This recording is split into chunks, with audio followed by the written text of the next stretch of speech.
We are in the threshold where mostly all the planets are in retrograde for the rest of the year. And this last one, Jupiter, is the biggest one of all, literally. That's right, you heard it here. On November 11th, Jupiter stations retrograde in Cancer. It's also important to note that it won't go back direct until March 10th of 2026. See you in the new year. Honest, quick truth, Jupiter retrograde not as bad. It does pose the question, how much is too much? Of course, these are just the initial aspects that Jupiter will be making. Of course, things are going to change in the sky because nothing stays the same in astrology. And nothing beats a Jet 2 holiday either. Sagittarius, Jupiter will be retrograding in your 8th house, a deep healing transformation going below the surface, examining the darker aspects of life as well as making peace with your past. Now, you had your swing with things with Jupiter in the 8th house. I'm a natal one, so you already know what the 1-2 step is. Maybe you don't. If you don't, honey, this must have been transformative for you. If you're used to it, welcome.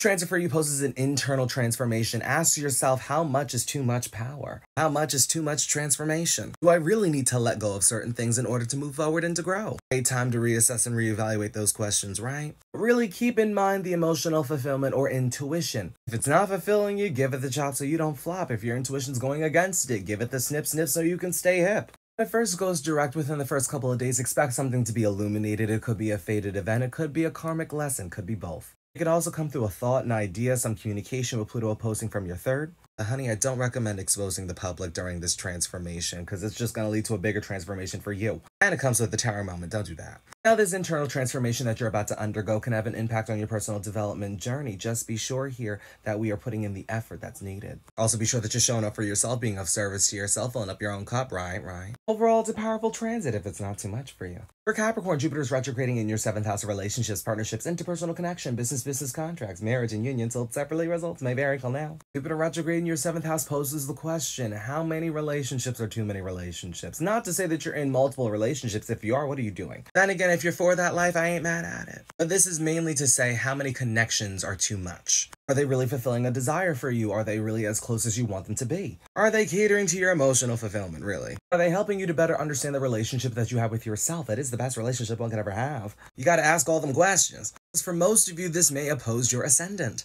So it's going to require a balance between self and other.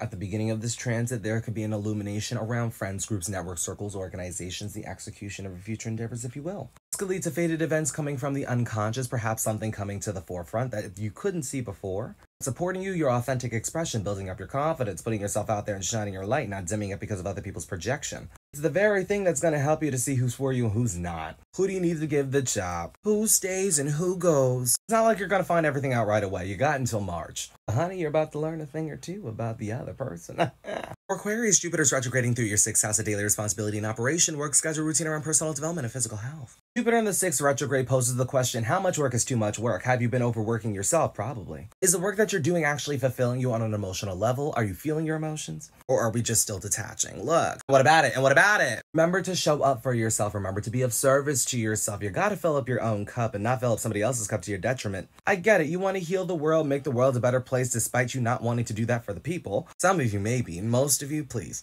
During this time, your career status, legacy, and life's work is being illuminated. This can lead to hidden events coming out from your worth and value. Perhaps you're finding out more about who you're giving your energy and time to and who's not reciprocating the energy back to you. Now, the very thing you need to focus on feeling is the very thing that's supporting you. That's your home, family, processing your emotional well-being, listening to your intuition, as well as learning your authenticity through your foundational core. I'm not saying that you don't know how to feel. I'm just saying that you do so in an unconventional way, especially now so because Uranus is back in your 4th house. That's going to be the very thing that's going to support you during this Jupiter retrograde. That and listening to your intuition too. I don't know much about you listening to intuition. Maybe you do, maybe you don't. Hopefully you do. You master Jupiter retrograde. You'll be golden within your day-to-day. I have faith in you. Kisses. For Pisces, Jupiter will be retrograding through your 5th house of authentic expression, building up your confidence, putting yourself out there, shining your light, and not dimming it because of other people's projection, baby. Love, children, and romance will also play a role here too. Jupiter retrograde in the 5th poses the question, how much light is too much light? Do you give your light away so much that you don't have enough light for yourself? Looking a little dark there. Illumination comes around your beliefs, your philosophy, the very thing that you're manifesting. Are you keeping in alignment with your manifestations too? Or are we just over-obsessing based off the reality that we're being shown? This could lead to fated events around your sense of self-identity and independence, essentially bringing the unconscious to the conscious forefront.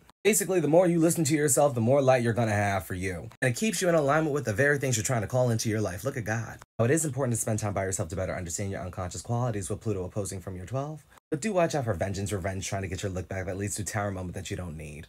Of everything that's supporting you, communication, your thoughts, your ideas, skill development, perhaps siblings, cousins, your immediate environment. Ideas are quite progressive during this time. Don't be afraid to give people advice. It may not hit until days, weeks, months, or perhaps years later, but hey, you did what you needed to do, right? Right. Perhaps maybe they're not just your thoughts, they could be the thought of God and He's communicating through you. Don't be afraid to apply these thoughts to your own self. They can help you to better understand your authenticity and to express it, yes. For all the signs, be sure to pay attention to any personal placements as well as aspects being made. Other signs are in the other videos.